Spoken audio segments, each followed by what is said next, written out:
예, 청구인 대리인 중 어느 분이 신문하시겠습니까? 이용구 변호사가 하겠습니다. 예. 그 신문 시간은 지금 어느 정도 예상하세요?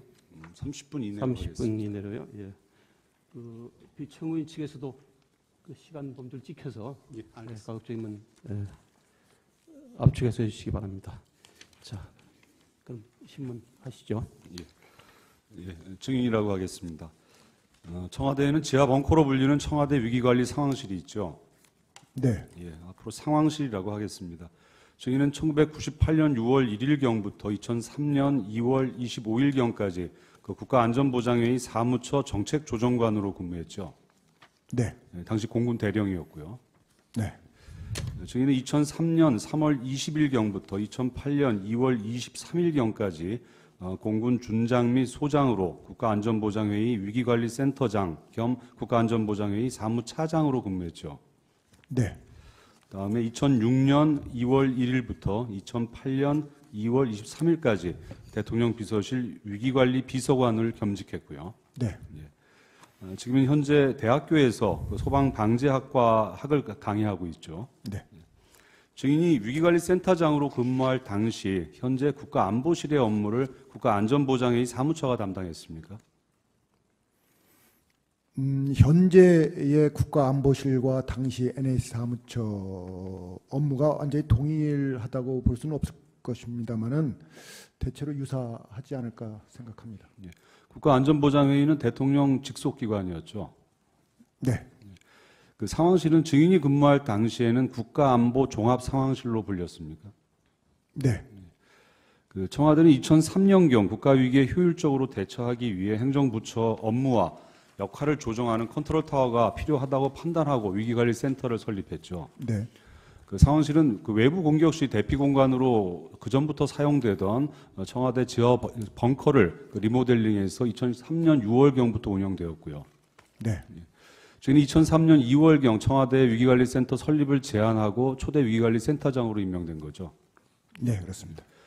위기관리센터는 국가위기 상황이 발생하면 대통령 지휘 감독에 따라 국가위기 상황을 컨트롤하는 컨트롤 타워라고 할 수 있습니까?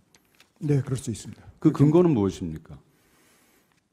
당시 대통령 훈령으로 제정했던 국가안보 종합 상황실 운영 규정이라는 게 있었는데 그 규정 내용에 입각해서 그런 기능을 수행했다고 봅니다. 지금도 그 대통령 훈령이 살아 있습니까? 그 이유는 제가 추적을 못했는데 현재 상황실이 운영되는 걸 보면 내용은 바뀔 수 있지만 운영 규정은 있을 거라고 생각이 됩니다. 그 국가위기관리 기본 지침은 그 근거가 아닙니까? 위기관리 기본 지침도 일종의 근거 규정이라고 할 수 있습니다. 그 상황실의 역할은 여러 국가기관이나 지방자치단체에서 올라오는 정보를 취합해서 정보를 분석 판단하고 위기 상황에 대한 대처 방안을 지시하는 것이죠. 전자 부분은 상황 정보의 취합, 분석 판단까지는 맞습니다만은 어떤 지시사항을 직접적으로 수행한다고 하기는 약간 좀 논의가 필요할 것 같습니다. 검토가 필요할 것 같습니다. 그러니까 위기 극복을 위한 대책을 마련하는 거는 그러면 상황실 자체의 역할은 아닙니까? 네. 그럼 대통령에 대한 보고를 하는 건가요?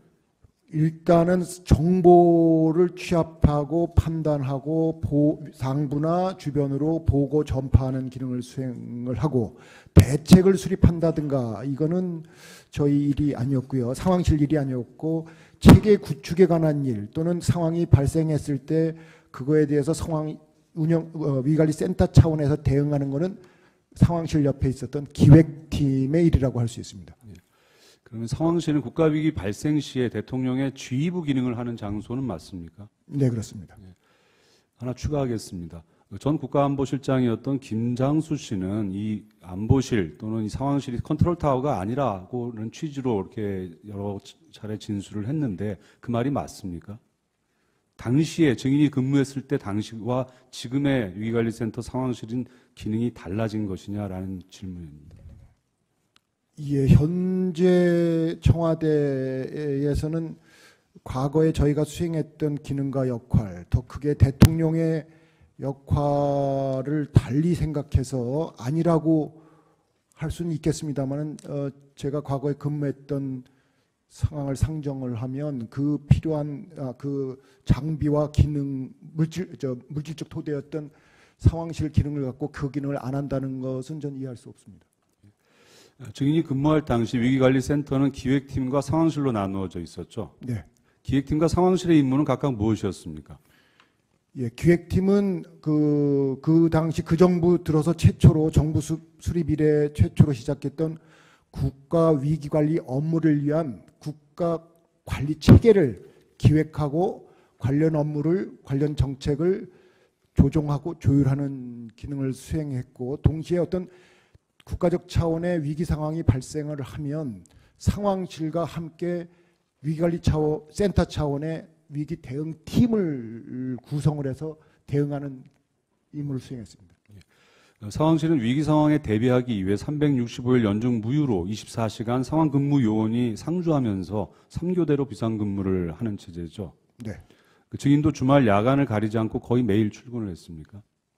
대체로 그렇습니다. 상황실 근무자들은 뭐 정도에 따라 뭐 다르겠지만 전문성을 가진 사람들입니까?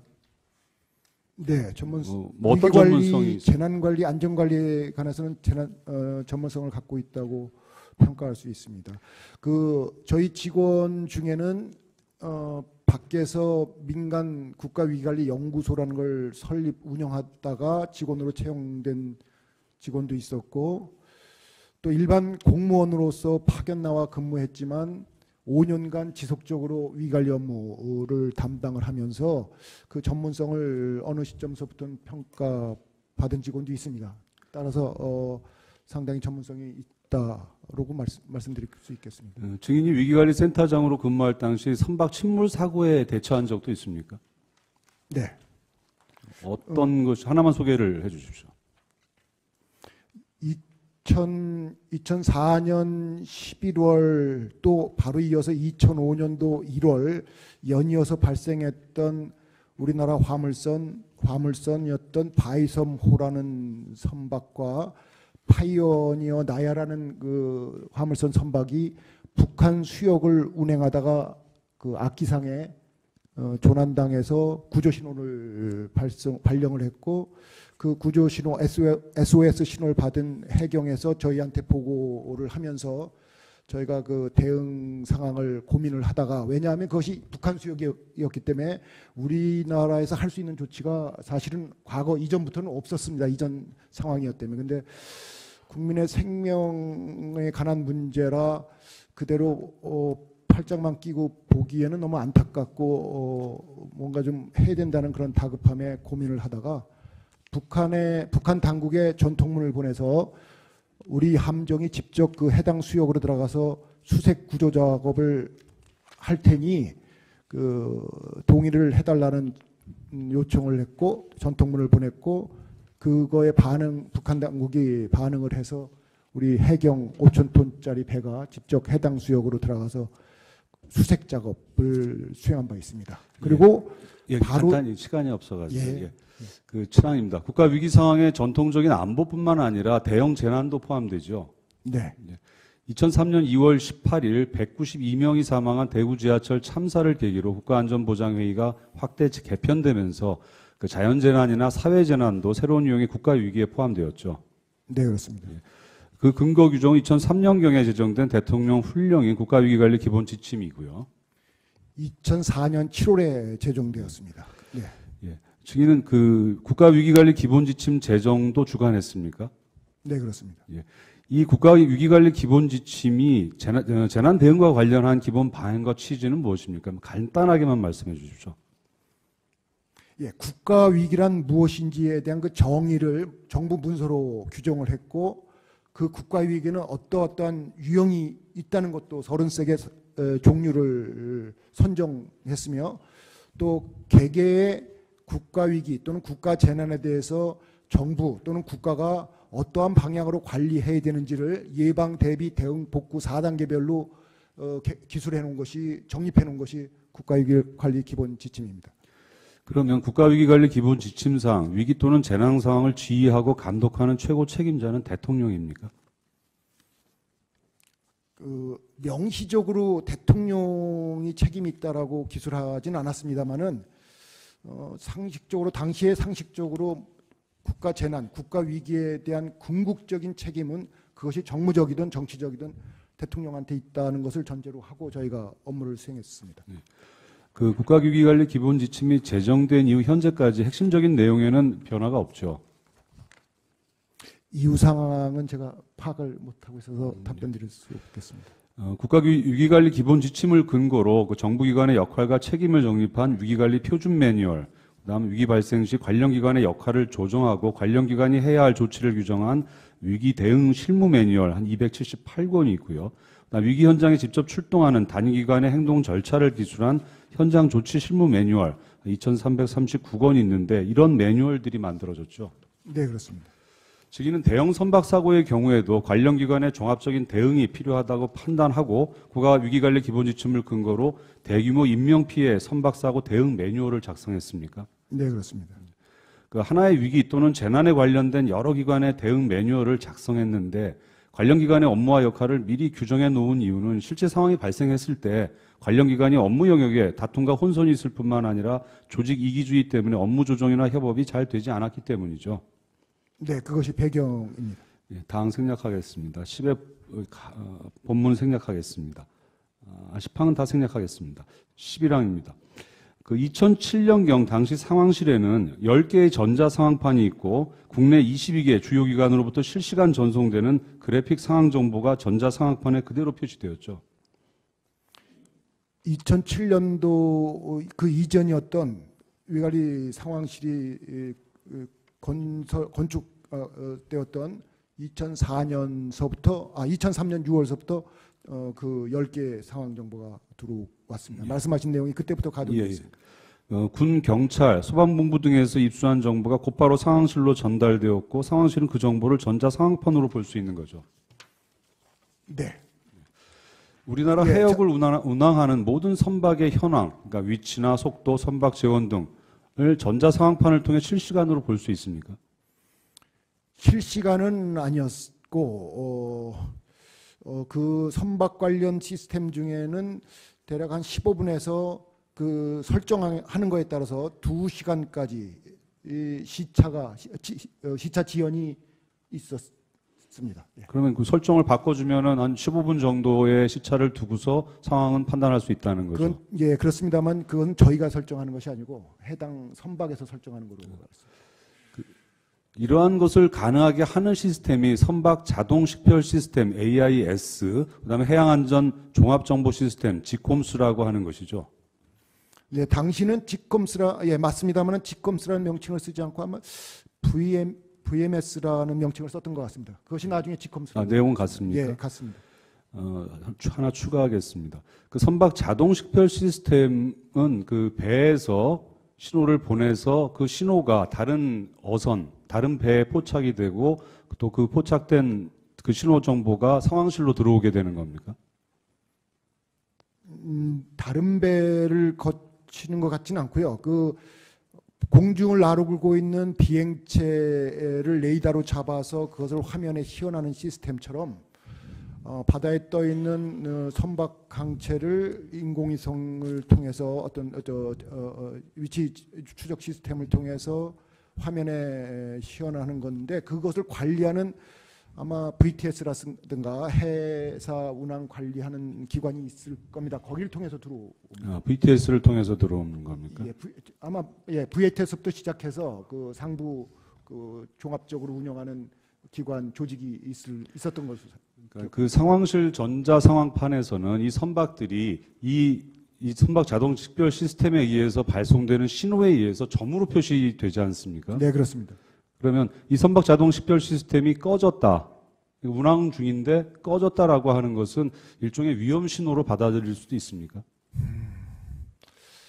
예, 좀 더 추가적으로 말씀을 드리면 사실은 그런 선박 사고가 발생을 하면 특히 긴급 상황, 화재라든가 해적의 침입이라든가 이런 상황이 선박 내부에서 발생이 되면 선장이 그 이제 조타실 어딘가에 설치되어 있는 버튼을 누르게 되고 그 버튼을 누르면 저희 상황실에 경광등이 설치되어 있어 갖고 탐스였던가 그 시스템 정확한 명칭은 생각이 안 납니다. 그게 소리와 함께 신호를 주게 됩니다. 그러면 물론 이제 그와 동시에 하트라인이라든가 유선으로 이 해수부나 해경 상황실로부터 일단 통보를 받게 되면 그 신호라든가 그런 유선 통보를 받게 되면 상황 보고를 받게 되면 화면에 그 시스템을 그때 이제 확대해서 시연을 시킵니다. 그러면 거기 나타나는 걸 갖고 이제 보조적으로 상황을 판단하게 되는데 그때 그게 안 나타나는 상황이다. 예, 그거는 뭐 기술적인 문제도 있고 해서 저희가 쉽게 판단 내리기는 어려울 것 같습니다. 그 전문가라든가 해당 기술 기관한테 아마 묻게 되는 상황이 되지 않을까 싶습니다. 그러니까 뭐 잘 모르실 수 있을 것 같은데, 가령 세월호의 AIS 신호는 그 4월 16일 당일 2014년 4월 16일 9시 46분에 소멸이 됩니다. 네. 그 근처에 있는 상선들도 그 신호를 포착할 수가 있는데, 그럼 그 근처에 있었던 둘라에이스호 등이 그 신호가 꺼졌다라는 교신을 하게 됩니다. 근데 공교롭게도 이 9시 46분이라는 게 그 세월호의 선장 선원들이 탈출한 시점하고 같습니다. 그래서 일부러 끈 것 아니냐라는 의심을 하고 있는데, 그거에 대해서 기술적인 부분은 잘 모르시는 거죠. 예, 그렇습니다. 그 전자상황판에 표시된 선박 표시를 클릭하면 선박명이나 선박의 속도, 진행 방향, 재원, 선원 정보 등도 모두 볼 수 있습니까? 네. 또 상황실은 또 도로에 설치된 그 CCTV 영상도 볼 수 있죠. 뭐 주요 도로에 한정이 되지만요. 네, 그렇습니다. 네. 그다음에 상황실은 그 서울 주요 건물 옥상에 설치된 CCTV를 통해서도 화재가 어디에서 발생했는지를 확인할 수 있죠. 네, 그렇습니다. 그 상황실 벽면에는 4개의 TV 그 모니터가 부착되어 있어서 TV 방송도 원하는 방송 채널을 선택해서 볼 수 있고요. 네, 그렇습니다. 상황실은 군, 경찰, 소방방재청, 행정부처 등 뭐 해양경찰청은 물론이고요. 국가 핵심기관들과 한 라인으로 연결되어 있죠. 네. 가령 상황실에서 해양경찰청장과 직접 통신할 수 있죠. 이 한 라인을 통해서요. 일상적으로 해수부 장관하고 한 라인을 저희 상황실에서 한 라인을 이용해서 통화하는 건 아주 예외적인 상황이고요. 일단 뭐 일반적인 휴대폰이라든가 이런 걸 통해서 먼저 시도를 하게 될 것 같습니다. 이 핫라인이라는 것은 상황실과 상황실을 연결해 예, 주는 그렇습니다. 겁니까? 예. 가항사 나머지 생략하겠습니다. 남니다. 상황실은 비행 중인 항공기, 그다음에 바다를 운항하는 선박과도 실시간으로 통신할 수가 있죠. 네. 어떤 방식으로 통신이 가능합니까? 이런 시스템, 저희 그 상황실에 들어왔던 22개의 실시간 상황 정보와 그것을 운용하는 기관이 있게 됩니다. 그러니까 지금 말씀하신 비행기 같은 경우는 공군의 작전사령부 안에 있는 그 관제센터가 있을 텐데요. 거길 통해서 통신하게 됩니다. 선박의 경우는 어떻습니까? 선박도 마찬가지입니다.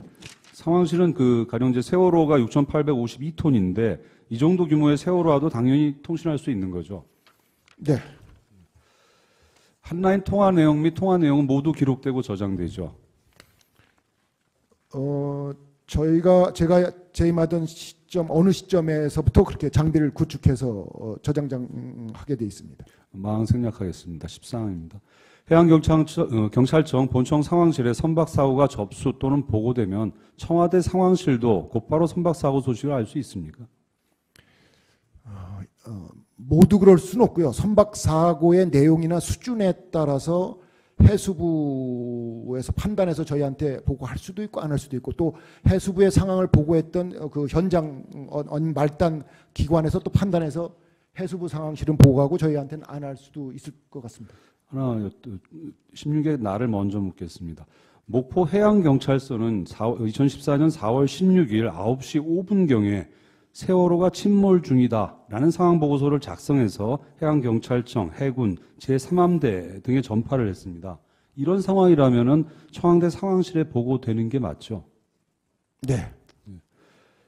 15항입니다. 소방 119 상황실에 사고 소식이 접수되면은 상황실의 시스템상 알 수 있는 방법이 있습니까? 이것도 소방 119 같은 경우에는 그 해당 기관에서 판단 여하에 따라서 저한테 보고할 수도 있고 안 할 수도 있고. 가령 2014년 4월 16일 당시 8시 52분경 단원고 학생 최덕하 군이 그 119에 먼저 신고를 합니다. 그리고 나서 목포 해양경찰청과 3자 교신을 합니다.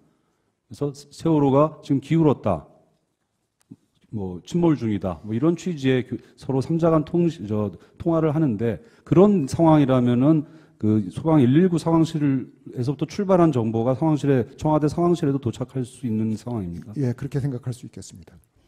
16항입니다. 상황실은 군, 경찰, 소방방재청, 해양경찰청 등으로부터 사고 발생 관련 보고를 받죠. 네. 그 항공기 또는 선박사고가 발생하면 사고 소식을 인지한 부서는 해당 기관의 상급기관뿐만 아니라 청와대 상황실에 보고하는 게 원칙이죠. 네, 그렇게 강조를 했습니다. 그 근거는 어디에 있습니까? 네, 저희 상황실 운영 규정 또는 그 아까 말씀하셨던 국가위기관리 기본 지침에 근거해서 그렇게 요구를 할 수 있습니다. 그 상황실에 국가 위기 또는 재난 상황이 보고되면 대통령까지는 어떻게 보고됩니까? 내용에 따라서 다양한 방법, 다양한 형태의 보고 방식이 있습니다.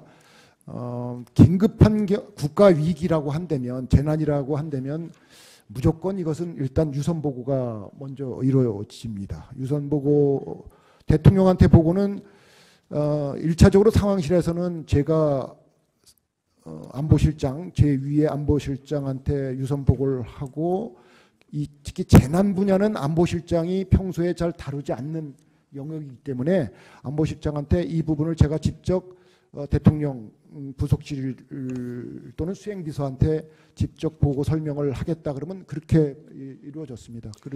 그리고 나서 이어서 그 상황에 따라서 뭐 청와대 내부 직원한테 문자를 발송한다든가 또는 바로 정확한 통계 수치라든가 상황도, 그림 이런 것들이 들어가는 어떤 서면 보고서가 시간과 함께 작성되면서 보완적 의미로 이제 보고가 또 후속 조치로 이루어지겠죠. 예, 18항 생략하겠습니다. 19항입니다.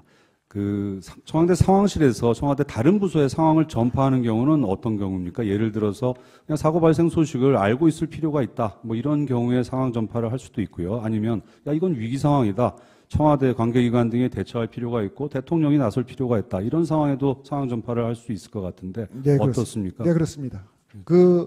이 상황, 청와대 내의 상황 전파는 평소에 업무별로, 그러니까 그 상황 유형별로, 수준별로 그룹핑을 해서 그 수신자를 평소에 A, B, C, D 이런 식으로 그룹핑을 해서 그 발생한 상황을 보고 판단해서 바로 그 대상 그룹한테 문자 전파를 하게 됩니다.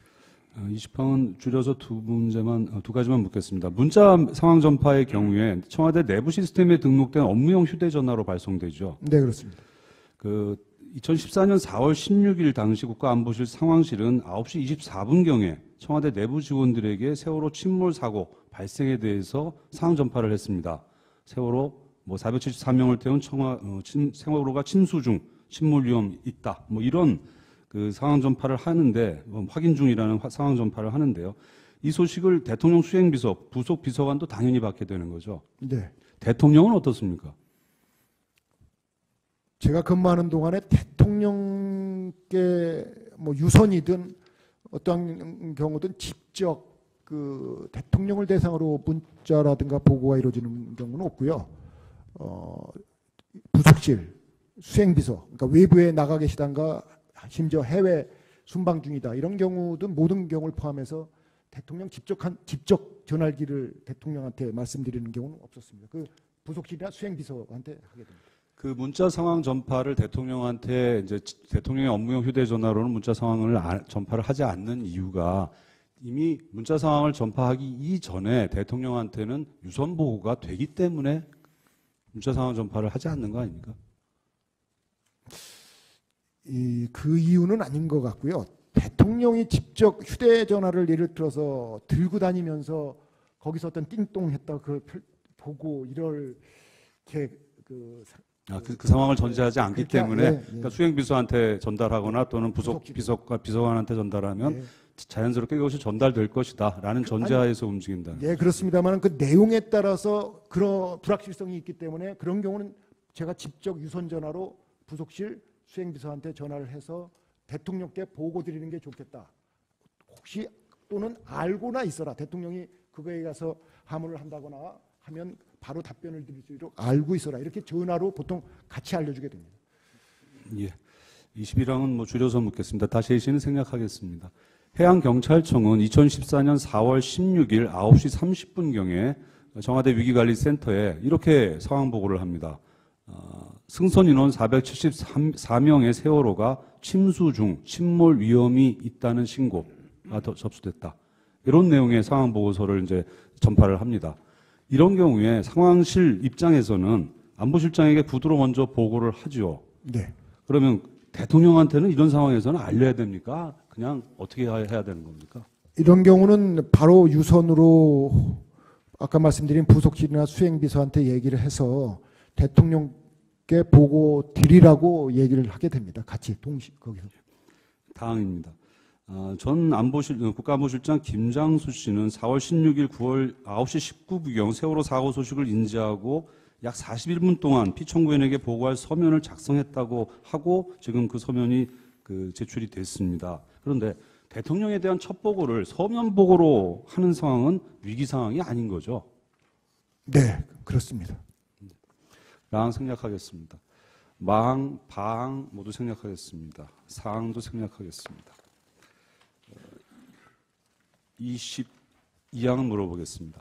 가령 북한이 미사일을 발사하거나 핵실험을 하면 대통령은 국가안전보장회의를 소집했죠. 반드시 그렇지는 않습니다. 예를 들어서 핵실험 같은 경우는 당연히 국가안전보장회의가 개최됩니다만은 미사일 같은 경우는 그 미사일이 탄도냐, 뭐 단거리냐 이거에 따라서 그 안전보장회의를 개최한 경우도 있고 아닌 경우도 있었던 걸로 기억합니다. 이제 이런 미사일 대체로는 그렇습니다. 예, 미사일 발사나 핵실험의 경우에 국가안전보장회의를 소집하는 이유는 이 미사일 발사 핵실험 결과가 이미 발생했기 때문에 사후 대책을 논의하려는 거죠. 네, 결과적으로 사후 대책 성격의 회의가 됩니다. 그런데 피청구인이 473명이 탄 여객선 세월호가 침몰 중이다라는 보고를 받았다면은 대통령으로서는 즉시 상황실로 가서 상황을 파악하고 뭐 수석 비서관회의 또는 관계 장관회의를 소집하는 게 마땅한 거죠. 예, 그렇습니다. 이 상황실은 대통령의 그러한 상황 속에서 신속하고 정확한 상황 판단을 위해서 만들어져서 가동되고 있는 것이고 실제로 우리 국가가 구축할 수 있는 최고의 가능한 모든 그 시스템을 갖춘 것이 청와대 위관리 상황실입니다. 예, 군, 경찰, 소방방재청 등의 총 역량을 위기 극복을 위해 동원하고 관련 기관의 업무를 조정할 수 있는 결국 최종 권한을 가진 사람은 대통령밖에 없기 때문에 그런 것이죠. 제 평소의 지론입니다. 예, 25항입니다. 이명박 전 대통령은 2010년 3월 26일 금요일 21시 51분경에 청와대 관저에서 외교안보 수석으로부터 천안함이 서해에서 침몰 중이다라는 보고를 받고 그 자리에서 긴급 외교안보 장관 회의를 소집하고 보고받은 지 19분 후인 22시 10분경 상황실에 도착했는데 증인 이거 알고 계십니까?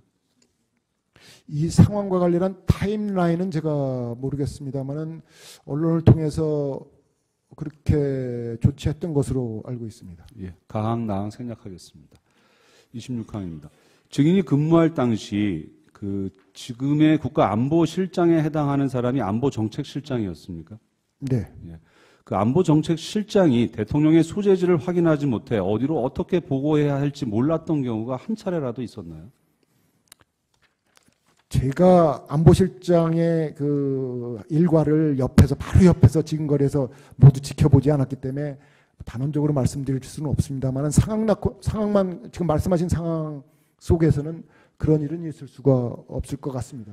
그럼 증인이 근무할 당시 안보정책실장은 대통령의 소재지를 어떻게 확인하나요?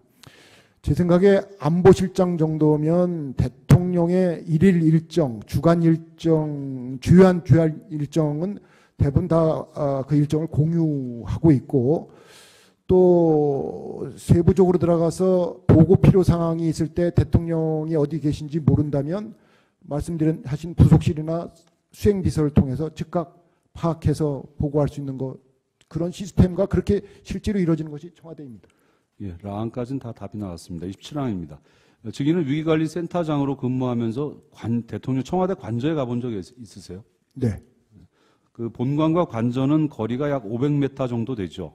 도보로 네. 한 5분 정도 걸리고요. 네. 나항 생략하겠습니다. 다항입니다. 청와대 직원이 대통령 관저로 들어가려면 방문해도 된다는 허가를 미리 받아야 됩니까? 어떻게 출입합니까? 근데 통상 그 전화로 부속실에 이러이러한 목적으로 제가 들어간다, 누가 들어간다 그러면 확인해서 문제 없으면 바로 그렇게 하라고 얘기가 되면 그냥 들어갑니다. 그러니까 일반 직원과 그다음에 비서실장이나 수석비서관이 청와대 관저로 출입하는 건 좀 다를 것 같은데 실제로 좀 다릅니까? 지금 말씀드릴 땐 기본 그 작동 방식 또 통과 방식은 같습니다.